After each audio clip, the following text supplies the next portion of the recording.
The helicopter blades chopped through the morning air as Captain Sarah Chen's body lay motionless in the Afghan dust. Blood pooled beneath her head, and her uniform was torn from the explosion that had thrown her 20 feet from the convoy. The medic checked for a pulse twice before shaking his head grimly. Another casualty of war. Another name for the memorial wall back home. But what they didn't know was that somewhere deep inside Sarah's battered body, her heart was still beating. Somewhere behind her closed eyes, her mind was still fighting. And somewhere in the vast mountains of enemy territory, the most incredible survival story of the decade was about to begin. This is the true story of a woman who refused to die, even when death seemed like the easier choice. A story of courage that defied every odd determination, that broke through impossible barriers, and a will to live that turned a presumed casualty into a legend. 'Cause sometimes, the greatest battles aren't fought with weapons, they're fought with the unbreakable spirit of someone who simply refuses to give up. The enemy thought they had won. Her own team thought she was gone. But Sarah Chen was about to prove them all wrong in the most extraordinary way possible. Captain Sarah Chen checked her watch for the third time in 5 minutes. The sun was barely peeking over the rugged mountains of eastern Afghanistan, casting long shadows across the dusty landscape. She adjusted her helmet and looked down the line of vehicles preparing for what everyone hoped would be a routine supply run to Forward Operating Base Delta. Sarah had been in Afghanistan for 8 months now, serving as a logistics officer with the 82nd Airborne Division. At 28, she had already earned the respect of her fellow soldiers through her calm leadership and unwavering dedication to keeping supply lines open in one of the most dangerous regions of the country. Her small frame and quiet demeanor often fooled people into underestimating her, but those who served with her knew better. Sarah Chen was tough as nails. The convoy consisted of 4 heavily armored vehicles carrying medical supplies, ammunition, and food rations to the remote outpost. Intelligence reports had indicated minimal enemy activity along their planned route, but Sarah knew better than to let her guard down. In Afghanistan, routine missions had a way of becoming anything but routine in a matter of seconds. Staff Sergeant Mike Rodriguez climbed into the passenger seat of Sarah's vehicle, his weathered face showing the strain of multiple deployments. At 42, Rodriguez was a veteran soldier who had seen action in Iraq and Afghanistan more times than he cared to count. He had become Sarah's unofficial mentor, teaching her the unwritten rules of survival in a hostile environment. "Ready for another scenic drive through paradise, Captain?" Rodriguez asked with his typical dry humor, adjusting his body armor and checking his weapon. Sarah smiled despite the tension she felt building in her stomach. "Just another day at the office, Sergeant. Let's get these supplies delivered and get back home for dinner." The convoy rolled out of the main base at precisely 0700 hours. Sarah's vehicle was second in line, following the lead truck that carried the mine detection equipment. Behind them, 2 more vehicles completed the small formation. Each truck was manned by experienced soldiers who had made this run dozens of times before. The first 2 hours of the journey passed without incident. The convoy moved steadily through the mountainous terrain, following a well-traveled supply route that had been used for months. Sarah found herself relaxing slightly as they passed familiar landmarks. A burned-out building that had become an unofficial waypoint, a distinctive rock formation that marked the halfway point of their journey. Rodriguez was telling her about his daughter's upcoming graduation from high school when the radio crackled to life with an urgent message from the lead vehicle. Possible IED spotted ahead. All units halt and maintain position. Sarah felt her heart rate spike as the convoy came to an immediate stop. IED, improvised explosive device. The weapon of choice for insurgents who couldn't match American firepower in a direct confrontation. These hidden bombs had claimed more American lives than any other weapon in the war. Through her windshield, Sarah could see soldiers from the lead vehicle dismounting and moving forward cautiously to investigate the suspicious object in the road ahead. The mine detection specialist, Corporal Jackson, approached slowly with his equipment, sweeping the ground methodically. Minutes passed like hours as the convoy waited in the vulnerable position. Sarah scanned the surrounding hills through her binoculars, looking for any sign of enemy movement. The terrain offered countless hiding places for insurgents, and she couldn't shake the feeling that they were being watched. "Looks like a false alarm," Rodriguez said, monitoring the radio communications. "Jackson says it's just some scrap metal blown onto the road by the wind." Sarah felt a wave of relief wash over her, but she knew the danger wasn't over. False alarms often preceded real attacks, designed to make convoys stop in predetermined kill zones. She continued scanning the hills, her training and instincts telling her something wasn't right. The convoy began moving again, slowly at first, then picking up speed as they cleared the suspected IED location. Sarah was just beginning to relax when she noticed movement on a hillside about 800 meters to their left. A brief flash of sunlight reflecting off metal caught her eye. "Rodriguez, do you see that?" she asked, pointing toward the hill. Rodriguez raised his binoculars and studied the area Sarah had indicated. After a few seconds, his expression grew serious. "I think we've got company, Captain. Looks like at least 3 individuals with weapons positioned on that ridge." Sarah immediately grabbed the radio handset. "Lead vehicle, this is Vehicle 2. We have possible enemy contact on the left hillside, approximately 800 meters out." Before the lead vehicle could respond, the world exploded around them. The rocket-propelled grenade struck the lead vehicle directly, turning the armored truck into a ball of flame and twisted metal. The explosion was so powerful that Sarah felt her own vehicle lift slightly off the ground from the shockwave. Immediately, automatic weapons fire began raining down on the convoy from multiple positions in the surrounding hills. Ambush. All units were taking fire from multiple directions. Sarah shouted into the radio as bullets began striking her vehicle. The convoy had driven straight into a carefully planned kill zone. Insurgents had positioned themselves on the high ground on both sides of the road, creating a deadly crossfire that trapped the vehicles in the valley below. The attack had been perfectly timed and expertly executed. Rodriguez was already returning fire through his window when Sarah felt her vehicle shudder under the impact of heavy machine gun bullets. The windshield spiderwebbed and she could hear the distinctive whistle of bullets passing just overhead. "We need to get out of this kill zone," Rodriguez yelled over the deafening sound of gunfire. "If we stay here, we're all dead." Sarah made a split-second decision that would save some lives and change her own forever.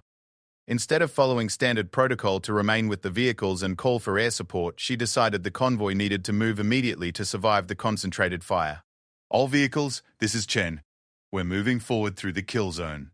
Maintain speed and keep firing."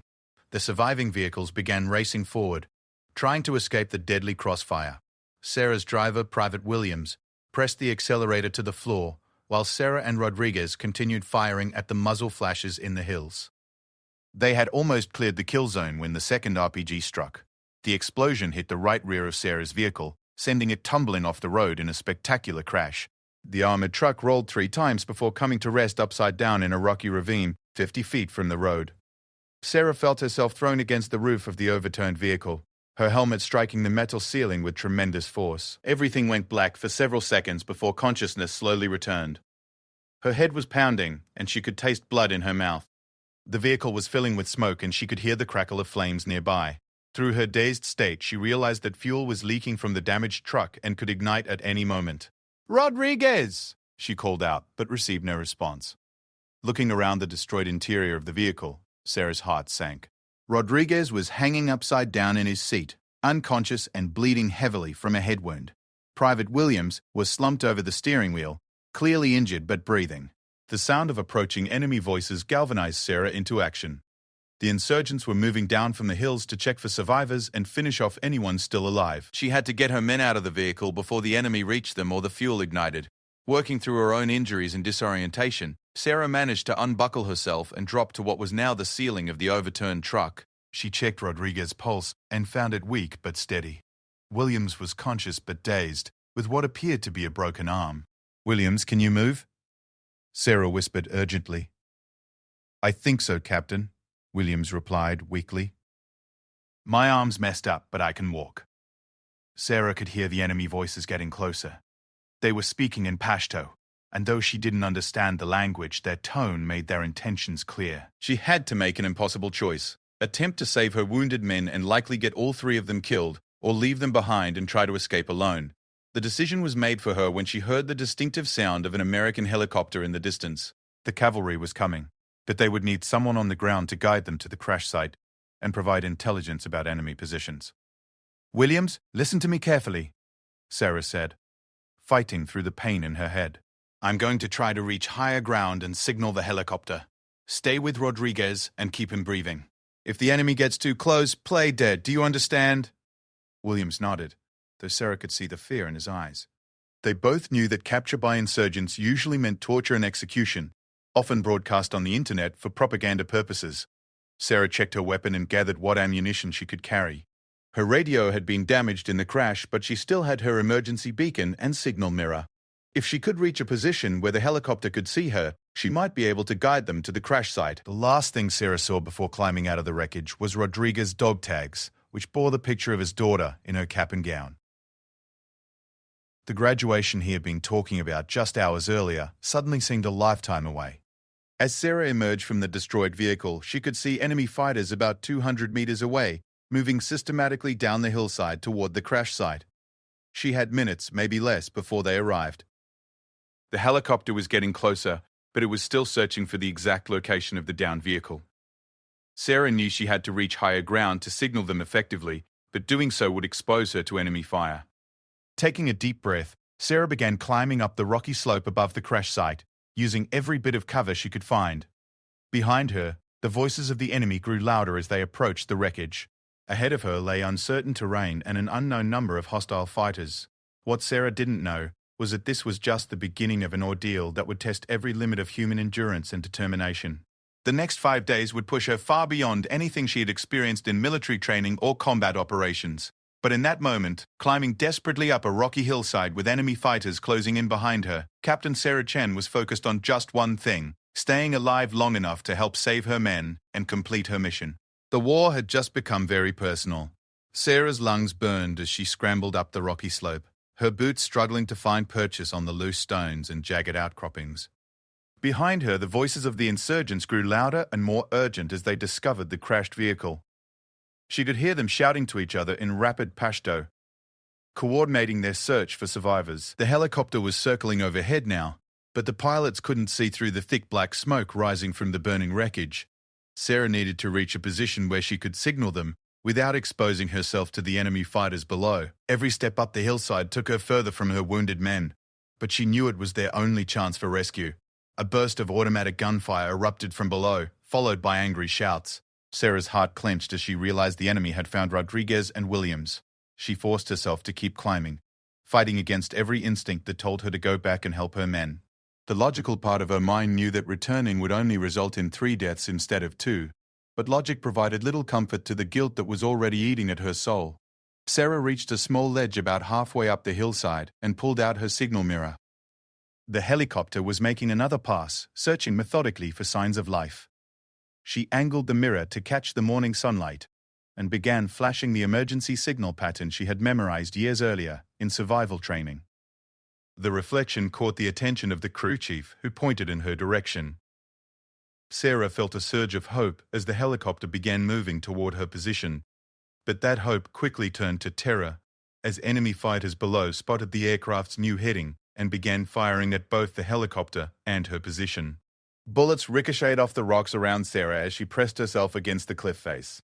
The helicopter was forced to pull back to a safe distance, leaving her stranded on the exposed ledge. She could see the crew chief gesturing frantically, trying to communicate that they couldn't attempt a rescue while under heavy fire. The sound of scrambling feet and loose rocks told Sarah that the insurgents were climbing up after her. She had perhaps 2 minutes before they reached her position. Looking around desperately, she spotted a narrow crevice in the rock face that might provide temporary shelter. Without hesitation, she squeezed into the gap just as the first enemy fighter appeared on the ledge she had just vacated. The crevice was barely wide enough for her body, and sharp rocks pressed against her back and chest as she worked her way deeper into the narrow passage. Behind her, she could hear the insurgents searching the ledge, their voices echoing off the stone walls. One fighter was so close that she could hear his breathing as he peered into various cracks and hiding spots. For 20 agonizing minutes, Sarah remained motionless in the crevice while the enemy searched for her, her muscles cramped from the awkward position, and she had to fight to control her breathing as dust and small stones fell from above. Finally, the voices began to fade as the fighters moved on to search other areas. When Sarah was certain the immediate area was clear, she carefully worked her way out of the crevice. Her uniform was torn from the sharp rocks, and she had numerous cuts and scrapes, but she was alive and still had her weapon. The helicopter had disappeared, presumably to call for reinforcements and plan a more coordinated rescue operation. Sarah found herself alone on a hostile mountain with no radio contact and enemy fighters actively hunting for her.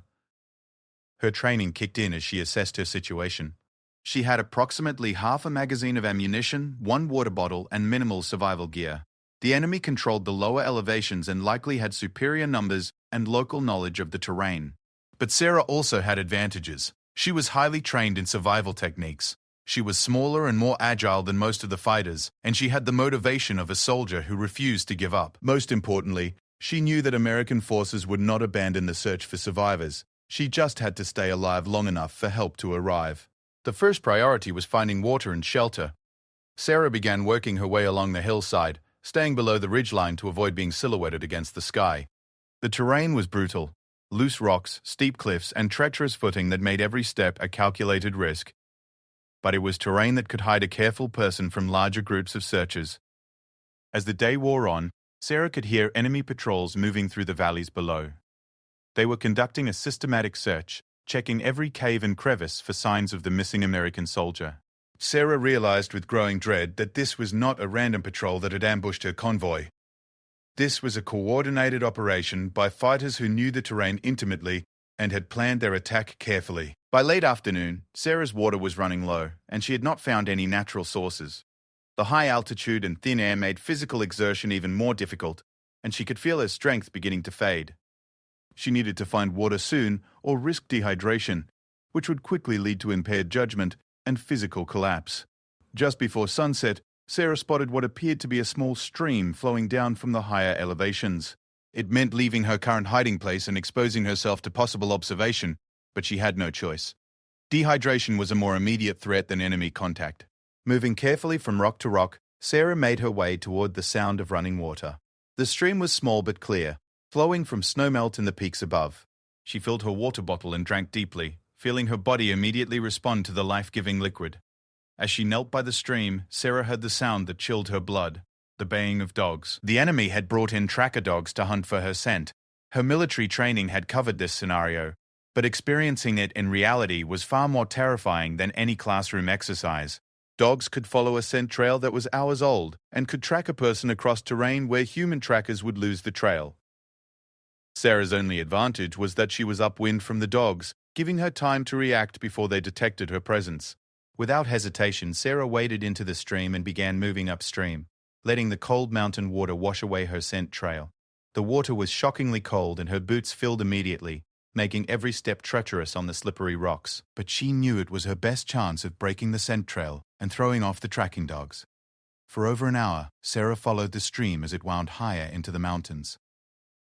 Her feet went numb from the cold water, and she fell several times on the slick rocks, bruising her knees and hands. But behind her, the sound of the dogs gradually faded as they lost her trail at the point where she had entered the water. When Sarah finally climbed out of the stream, she was exhausted, soaked, and shivering from the mountain cold. The sun was setting and the temperature was dropping rapidly. She needed shelter and warmth, or hypothermia would kill her more efficiently than any enemy bullet.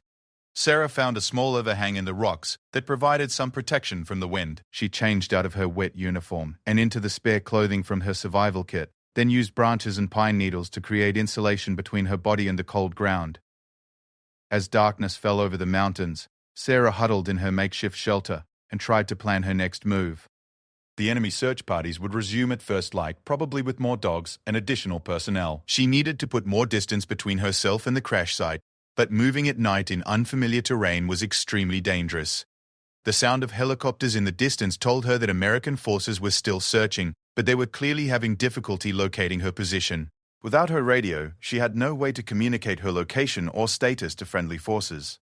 Sarah made a decision that would define the next phase of her ordeal. Rather than waiting passively for rescue, she would begin moving toward areas where American forces operated. It meant crossing dozens of miles of hostile territory, but it also meant taking control of her own survival, rather than depending on others to find her. Using the stars for navigation, Sarah began her journey deeper into the mountains. She moved carefully, testing each footstep and pausing frequently to listen for signs of enemy activity.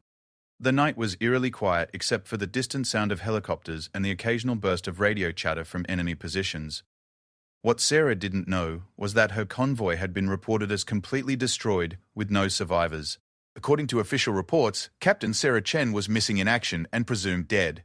The search operations were recovery missions, not rescue missions, and they would be called off within 48 hours. But as she made her way through the darkness, Sarah was already proving that reports of her death had been greatly exaggerated. The next 4 days would test every skill she had learned, every limit she thought she had, and every assumption about what one person could endure in the face of impossible odds. The enemy thought they had won a victory by destroying the convoy. They had no idea that they had just made their biggest mistake, leaving Sarah Chen alive, and determined to prove that American soldiers don't give up, no matter what the odds. Behind enemy lines, in terrain that had defeated armies, one woman was about to begin a journey that would become the stuff of legend. But first, she had to survive the night. The mountain cold bit through Sarah's layers of clothing as she moved carefully along a narrow goat trail in the pre-dawn darkness. Her breath formed small clouds in the frigid air, and she had to constantly flex her fingers to maintain feeling in them. The terrain was treacherous, with loose rocks and sudden drop-offs that could send an unwary traveler tumbling hundreds of feet into the valleys below. Sarah had been moving for 6 hours through the night, putting as much distance as possible between herself and the crash site. Her legs ached from the constant climbing, and her injured head throbbed with every step, but she forced herself to continue, knowing that daylight would bring renewed enemy search efforts. As the first hint of dawn began to lighten the eastern sky, Sarah found herself on a high ridge that offered a commanding view of the surrounding valleys. In the distance, she could see smoke rising from what she assumed was her destroyed convoy. Closer examination through her small pair of binoculars revealed disturbing activity below. Enemy fighters were moving through the valleys in organized search patterns, clearly looking for her. Sarah counted at least 20 individuals spread across 3 different groups, all armed and moving with military precision. These weren't random insurgents, they were trained fighters conducting a professional manhunt. More concerning was the presence of several vehicles that hadn't been there the day before. Enemy reinforcements had arrived during the night, bringing additional personnel and equipment to aid in the search. Sarah realized that she had become a high-value target, possibly because the enemy believed she possessed important intelligence or because her escape had embarrassed them. Through her binoculars, Sarah spotted something that made her heart race: a group of fighters examining tracks near the stream where she had walked the previous evening. Even though she had tried to mask her trail by walking in the water, experienced trackers could still find signs of her passage. One of the fighters was pointing in the general direction of her current position. Sarah knew she had to move immediately, or risk being surrounded on the high ground where she would have no escape routes. As Sarah prepared to leave her observation post, she heard the distinctive sound of dogs barking in the distance. The enemy had brought in more tracking dogs, and they were working their way systematically up the mountain toward her position. She estimated that she had perhaps 30 minutes before the search parties reached her current elevation. Sarah began moving quickly along the ridge, looking for a way down into the next valley that wouldn't expose her to observation from below. The terrain forced her to move in the open for several hundred yards, and she knew that any enemy fighter with binoculars could spot her silhouette against the sky. Halfway across the exposed area, Sarah heard shouts from below. She had been spotted. Almost immediately, automatic weapons fire began striking the rocks around her as enemy fighters tried to pin her down, while other groups moved to surround her position. Sarah ran in a desperate sprint toward the cover of a rock formation, bullets whining past her head and sparking off the stones at her feet. She dove behind the rocks just as a concentrated burst of gunfire swept the area where she had been standing moments before. The rocks provided temporary cover, but Sarah could hear enemy fighters shouting coordinates and directions to each other.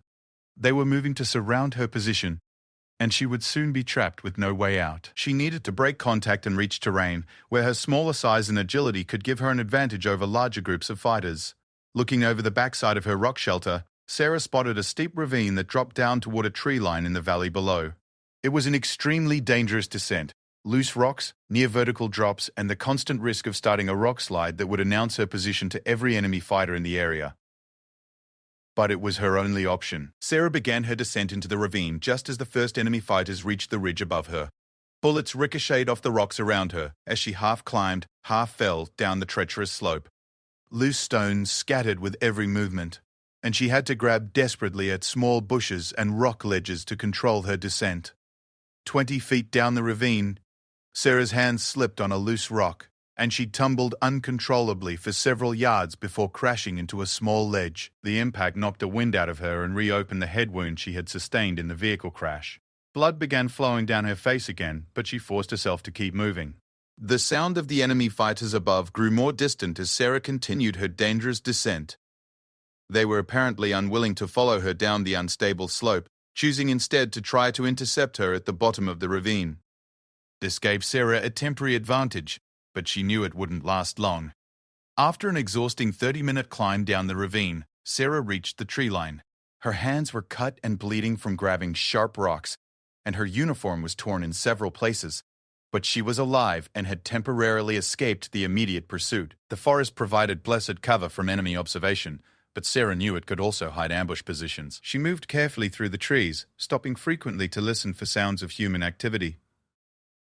The barking of dogs in the distance told her that the tracking teams were still active, probably trying to pick up her scent trail at the bottom of the ravine. Sarah's water supply was running low again, and she needed food to maintain her energy for continued evasion.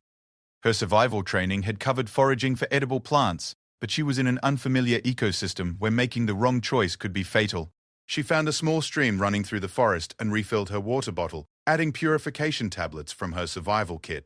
Near the stream, she spotted some wild berries that looked similar to ones she recognized as edible, but she couldn't be certain. Hunger was becoming a real problem, but eating poisonous berries would end her escape attempt more effectively than any enemy bullet. The sound of helicopter rotors in the distance caught Sarah's attention. Through gaps in the forest canopy, she could see American helicopters conducting search patterns in the valleys. But they were searching the wrong areas, probably based on outdated intelligence about her last known position. Sarah realized that she needed to find a way to signal the helicopters without revealing her position to enemy ground forces. Her signal mirror was effective in open terrain, but the forest canopy blocked most of the sunlight. She needed to reach higher ground or find a clearing large enough to attract attention from the air.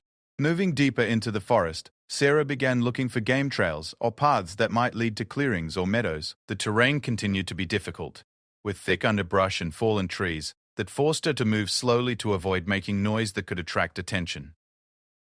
After 2 hours of careful movement through the forest, Sarah heard voices ahead. She froze and listened carefully, trying to determine if they were friendly or enemy forces.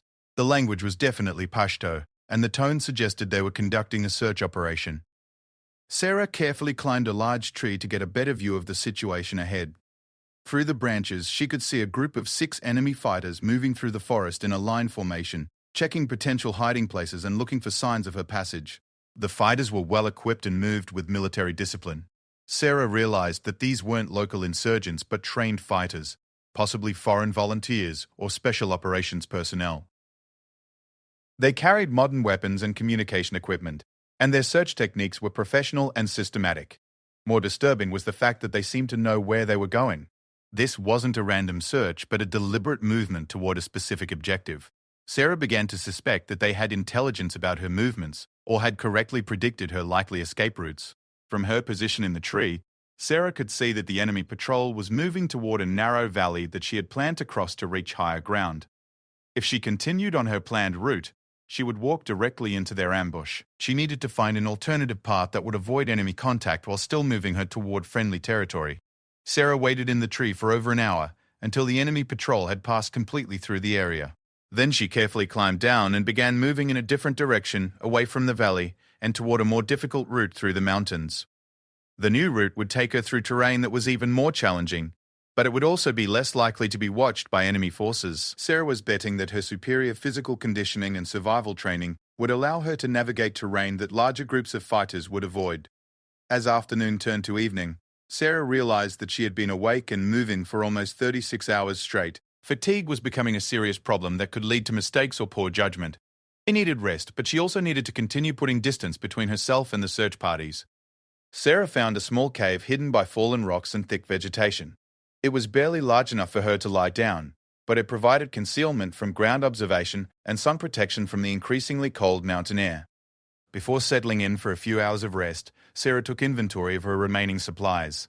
She had less than half a bottle of water left, no food except some questionable berries she had collected, and her ammunition was down to less than 1 full magazine. Her physical condition was deteriorating from lack of food, inadequate rest, and the constant stress of evasion. But Sarah had also covered significant distance and had successfully evaded multiple enemy search efforts. She was learning the terrain and developing tactics that gave her advantages over her pursuers. Most importantly, she had not given up hope that she would eventually reach friendly forces or be rescued by American personnel. As darkness fell and the temperature dropped, Sarah huddled in her small cave and tried to plan her next moves. The enemy search would continue with increased intensity, probably bringing in additional personnel and equipment. She needed to cover more ground while avoiding detection, find food and water, and somehow signal friendly forces without revealing her position to the enemy. What Sarah didn't know was that back at the main base, Military intelligence had intercepted enemy radio communications about a high-value target being pursued in the mountains. American commanders were beginning to suspect that someone from the destroyed convoy had survived and was still evading capture. A new search and rescue operation was being planned, with additional resources and expanded search areas. But Sarah was still on her own, 50 miles behind enemy lines, with no communication and diminishing supplies. The hunt was intensifying, but so was Sarah's determination to prove that American soldiers never give up, never surrender, and never stop fighting to come home. Sarah woke to the sound of heavy footsteps crunching through the frost-covered ground outside her hiding place. Her body was stiff from the cold in the cramped quarters of the small cave, and for a moment she couldn't remember where she was. Then the reality of her situation came flooding back, along with the paralyzing fear that enemy fighters were searching the area around her shelter. It was the 4th day since the convoy attack, and Sarah's condition was deteriorating rapidly. She had found no significant sources of food, her water supply was critically low, and her body was beginning to shut down from exhaustion and malnutrition. Every movement required tremendous effort, and her thinking was becoming cloudy from hunger and fatigue. Through a small gap in the rocks that concealed her cave, Sarah could see the boots of at least 2 fighters moving slowly through the area. They were conducting a methodical search, checking every possible hiding place with the patience of experienced hunters. Sarah forced herself to remain absolutely motionless, knowing that even the slightest sound could reveal her position. The fighters spent over an hour in the immediate area, sometimes passing within feet of Sarah's hiding place. She could hear them talking in low voices, occasionally calling out to other members of their search team. The professional nature of their search techniques confirmed Sarah's growing suspicion that she was being hunted by elite fighters rather than local insurgents. When the voices finally faded into the distance, Sarah waited another hour before carefully emerging from her cave. Her legs trembled with weakness as she stood, and she had to lean against a rock to keep from falling. The reality of her situation was becoming undeniable. She was slowly dying, and her window for survival was closing rapidly. Sarah's reflection in a small pool of water shocked her. Her face was gaunt and pale, with dark circles under her eyes that spoke of exhaustion and dehydration. Her uniform hung loosely on her diminished frame, and her hand shook from low blood sugar. She looked like a refugee rather than a trained soldier, but her eyes still held determination. Sarah had not survived this long just to give up when rescue might be hours or days away. She forced herself to move, knowing that staying in one place too long would eventually lead to capture or death from exposure. The terrain ahead was even more challenging than what she had already crossed. A series of high ridges separated her from the valleys where American forces conducted regular patrols. The climbs would require energy she wasn't sure she had, but the alternative was remaining in enemy-controlled territory with no hope of rescue. As Sarah began climbing the first ridge, she discovered that her body was operating on reserves she didn't know she possessed. Military training had taught her about the incredible capacity of the human spirit to overcome physical limitations, but experiencing it firsthand was both frightening and inspiring. Halfway up the ridge, Sarah stumbled and fell, scraping her hands and knees on the sharp rocks. For several minutes she lay motionless, fighting the overwhelming urge to simply stay down and let events take their course. The easy choice would be to surrender to the exhaustion and hunger, to stop fighting against impossible odds. But the memory of Rodriguez and Williams drove her to her feet again. Her men had died believing that she would bring help, that their sacrifice would not be in vain. Sarah couldn't honor their memory by giving up when she was still alive and still had options. Near the top of the ridge, Sarah made a discovery that changed everything. Hidden among some rocks, she found the remnants of an old military position, probably from the Soviet occupation decades earlier. Among the debris, she discovered a rusted metal container that still held some dried rations and a small amount of clean water. The food was old and tasteless, but it represented the first real nutrition Sarah had consumed in days. She forced herself to eat slowly, knowing that her stomach would rebel if she consumed too much too quickly. The small amount of water was precious beyond measure, and she rationed it carefully while refilling her bottle from a nearby snowmelt stream. The abandoned position also provided Sarah with her first clear view of friendly territory in days. Through her binoculars, she could see a valley about 15 miles away where American helicopters were conducting regular patrols. It was still a significant distance through difficult terrain, but for the first time in days, Sarah could see her objective. As she studied the route ahead, Sarah spotted movement in the valleys behind her. Multiple groups of enemy fighters were converging on her general area, apparently coordinating a large-scale search effort. She counted at least 40 individuals spread across several teams, all moving with purpose and discipline. Sarah realized that her evasion had become more than just a search for a missing soldier. The enemy had committed significant resources to capturing or killing her, probably because her continued freedom was an embarrassment to their operations. She had become a symbol of American resilience, and they were determined to eliminate that symbol. The discovery gave Sarah both pride and terror. Pride that her actions had forced the enemy to divert resources from other operations, and terror at the realization that they would never stop hunting her as long as she remained in their territory. The descent from the ridge was treacherous, made worse by Sarah's weakened condition and the increasing activity of enemy search teams. Several times she was forced to hide for hours while patrols passed nearby, losing precious daylight that could have been used for movement toward friendly territory. By late afternoon, Sarah reached a position where she could clearly see American helicopters in the distance. But she also discovered that the valley floor was occupied by a large enemy camp that hadn't been visible from higher elevations. At least 60 fighters were positioned between her and the area where American forces operated. Sarah faced an impossible choice. She could attempt to circle around the enemy camp, adding days to a journey through terrain she might not survive in her weakened condition. Or she could try to cross directly through enemy territory, risking capture but potentially reaching friendly forces within hours. As she wrestled with the decision, Sarah heard the sound that had haunted her for days, tracker dogs approaching from behind. The enemy had finally managed to pick up her scent trail, and the dogs were closing in on her position. She had perhaps 30 minutes before they arrived at her location. The decision was made for her. Sarah would have to attempt a crossing through enemy territory because remaining in place meant certain capture. She began moving carefully down toward the valley floor, using every piece of cover available to mask her approach. The enemy camp was larger and more organized than anything Sarah had encountered during her escape. This wasn't a temporary search base, but a permanent operational center with communication equipment, supply depots, and defensive positions. Sarah realized she was looking at a major enemy stronghold that American forces probably didn't even know existed. Moving through the enemy camp required every skill Sarah had learned in her military career. She moved from shadow to shadow, timing her movements to coincide with the activities of the fighters. When guards turned away, she dashed to new positions. When patrols passed, she pressed herself into whatever concealment was available.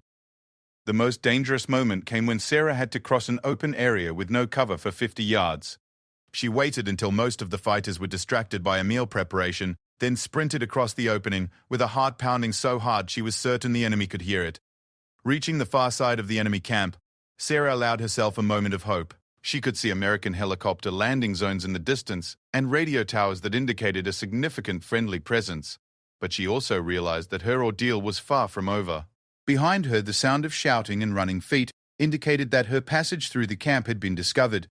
Dogs were barking frantically, and she could hear vehicles starting up as the enemy organized pursuit. Sarah had perhaps a 10-minute head start before organized search teams would be following her trail. As Sarah began running toward the American positions, her body finally began to rebel against the abuse she had subjected it to. Her vision blurred, and she stumbled repeatedly as her coordination failed. The combination of exhaustion, malnutrition, and pure adrenaline was pushing her beyond the limits of human endurance. But she kept running, driven by the knowledge that capture meant not just her own death, but the loss of critical intelligence about enemy positions and capabilities. The information she carried about the enemy stronghold could save American lives and disrupt enemy operations for months. Sarah could hear vehicles approaching from behind, and muzzle flashes began appearing in her peripheral vision as enemy fighters opened fire. Bullets whined past her head and sparked off rocks around her feet, but she continued her desperate sprint towards the American positions. In the distance, she could see American guards at a perimeter checkpoint, but they were too far away to provide immediate assistance. Sarah was caught in no man's land, with enemy forces closing in from behind and friendly forces still beyond her reach. This was the moment that would define everything, the breaking point where Sarah Chen would either complete one of the most remarkable escapes in military history or become another casualty of war in the mountains of Afghanistan. Behind her, the enemy vehicles were getting closer. Ahead of her, American forces were beginning to react to the sound of gunfire, and between them, one woman continued running toward home, refusing to give up even when giving up seemed like the only rational choice. The final chapter of her ordeal was about to begin. Staff Sergeant Mike Patterson was pulling guard duty at Checkpoint Charlie when he heard the first sounds of gunfire echoing across the valley. After 3 tours in Afghanistan, Patterson could distinguish between routine training exercises and real combat by the intensity and pattern of the shooting. This was definitely real, and it was getting closer. "Control, this is Checkpoint Charlie," Patterson radioed to the operations center. "We've got active gunfire approximately 2 clicks to our north. Multiple weapons. Sounds like they're moving this direction." Through his binoculars, Patterson could see muzzle flashes in the distance and what appeared to be vehicles moving rapidly across the valley floor. But what caught his attention was a single figure running desperately across the open ground between the enemy positions and his checkpoint. Someone who appeared to be wearing American military clothing. "Control, I've got a possible friendly running toward my position, approximately 800 meters out.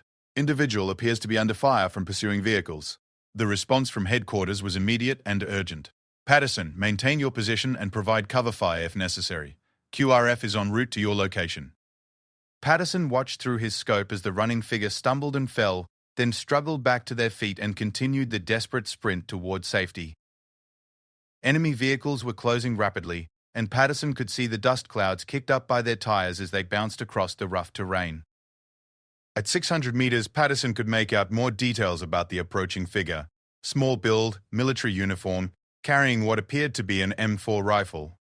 The person was running with the distinctive gait of someone who was exhausted beyond normal limits, stumbling, weaving, but never stopping. "Control. The individual appears to be American military, possibly from the convoy that was hit 4 days ago." "I'm seeing pursuit vehicles with multiple personnel. Looks like at least 3 trucks with mounted weapons." The authorization Patterson received was exactly what he had been hoping for. "Charlie, you are cleared to engage hostile targets.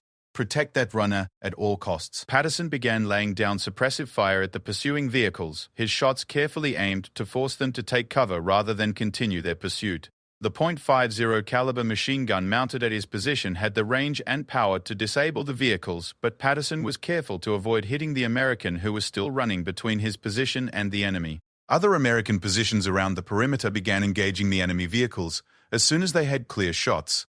The combined firepower from multiple guard posts forced the pursuing fighters to abandon their vehicles and take cover, giving the running figure precious extra minutes to reach safety. At 300 meters, Patterson could clearly see that the approaching person was a woman and that she was in terrible physical condition. Her uniform was torn and filthy, her face was streaked with blood and dirt, and she was moving with the desperate determination of someone who had pushed far beyond normal human limits. "Medical team to Checkpoint Charlie immediately," Patterson radioed. "We've got an American soldier coming in, and she looks like she's been through hell." The woman reached the perimeter wire just as the Quick Reaction Force helicopters arrived overhead. She collapsed against the fence, gasping for breath and barely conscious, but she was alive and she was home. "Ma'am, you're safe now," Patterson said as he reached her position. "Can you tell me your name?" The woman looked up at him with eyes that held both triumph and exhaustion. "Captain Sarah Chen, 82nd Airborne Division," she managed to say between gasps for air. "Serial number 123456789. I have intelligence about enemy positions that need to be reported immediately."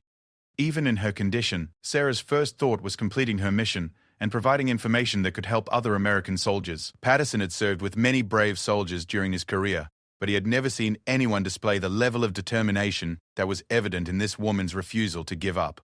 The medical team that arrived minutes later was shocked by Sarah's condition. She had lost over 20 pounds during her 5-day ordeal, was severely dehydrated, and showed signs of exhaustion that suggested she had been operating on willpower alone for the final days of her escape. "How long has she been out there?" the medic asked Patterson as they prepared Sarah for evacuation to the base hospital.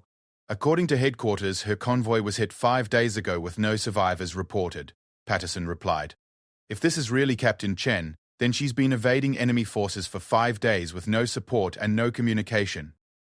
As Sarah was loaded onto the medical helicopter, she insisted on speaking to the intelligence officer who had arrived with the QRF.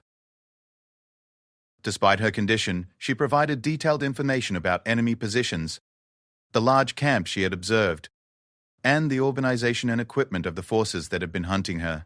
"The camp is approximately 15 kilometers north of here," Sarah reported, fighting off the effects of the pain medication the medics had given her. "At least 60 fighters, permanent structures, communication equipment, and vehicle maintenance facilities. They're using it as a major operational base." The intelligence was immediately relayed to higher headquarters, and within hours, American forces launched a coordinated strike against the enemy stronghold that Sarah had identified. The attack destroyed a major enemy command center and eliminated dozens of fighters who had been planning attacks against American forces. Sarah spent the next week in the base hospital, receiving treatment for malnutrition, dehydration, and the various injuries she had sustained during her escape. But her physical recovery was remarkably rapid, aided by her excellent physical condition before the ordeal and her determination to return to duty. The story of her escape quickly spread throughout the military community in Afghanistan. Soldiers who heard the details of her 5-day evasion could hardly believe that anyone could survive that long behind enemy lines with minimal equipment and no support. But for Sarah, the most difficult part of her recovery wasn't physical. It was dealing with the loss of Rodriguez and Williams. She had completed her mission and escaped to safety. But 2 good soldiers had died, and she carried the weight of their loss with her every day. "Captain, you need to understand that there was nothing you could have done differently," the chaplain told her during one of their counseling sessions. "You made the right tactical decision to signal for help, and your escape provided intelligence that will save other lives. Rodriguez and Williams would be proud of what you accomplished." Sarah knew the chaplain was right, but knowing it intellectually and feeling it emotionally were 2 different things. The guilt of being the only survivor would always be part of her story, even as she was being recommended for the Silver Star for her actions during and after the convoy attack. 3 weeks after her rescue, Sarah was cleared to return to duty. She chose to complete her deployment in Afghanistan rather than accepting medical evacuation to the United States, feeling that she owed it to her fallen comrades to finish the mission they had started together. The enemy forces that had hunted her so relentlessly never recovered from the loss of their major command center. Intelligence reports indicated that their operations in the region were severely disrupted for months after the American strike, and several high-ranking enemy commanders were killed in the attack. But Sarah's greatest victory wasn't the enemy facility that was destroyed, or the intelligence she provided. Her greatest victory was proving that American soldiers never give up, never surrender, and never stop fighting to come home. The convoy attack that was supposed to be a major enemy success had instead become a demonstration of American resilience and determination. One woman, alone and outnumbered, had refused to accept defeat and had turned her survival into a victory that resonated throughout the American military community.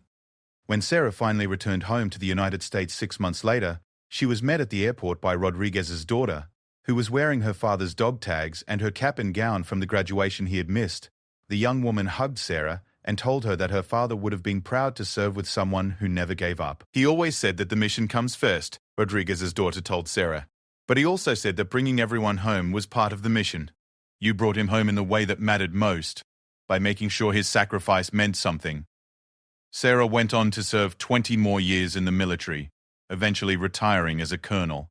She never forgot the lessons she learned during those 5 days behind enemy lines, that the human spirit is capable of incredible things when pushed to its limits, that giving up is a choice rather than an inevitability, and that sometimes the greatest victory is simply refusing to quit. The story of Captain Sarah Chen became part of military folklore, told and retold to new generations of soldiers as an example of what one person can accomplish when they refuse to accept defeat. But for Sarah, the real lesson was simpler, that coming home isn't just about physical survival, but about maintaining the values and commitments that define who you are, even in the darkest moments. She had thought she was dead, and so had everyone else. But Sarah Chen had fought her way out of enemy lines and back to life, proving that sometimes the most important battles are the ones we fight with ourselves, against our own limitations and fears. The enemy had made one crucial mistake. They had left her alive and angry. And Sarah Chen had made them pay for that mistake in ways they never could have imagined. She came home not just as a survivor, but as a symbol of everything the military stands for: courage, determination, and the absolute refusal to leave anyone behind, even when that someone is yourself.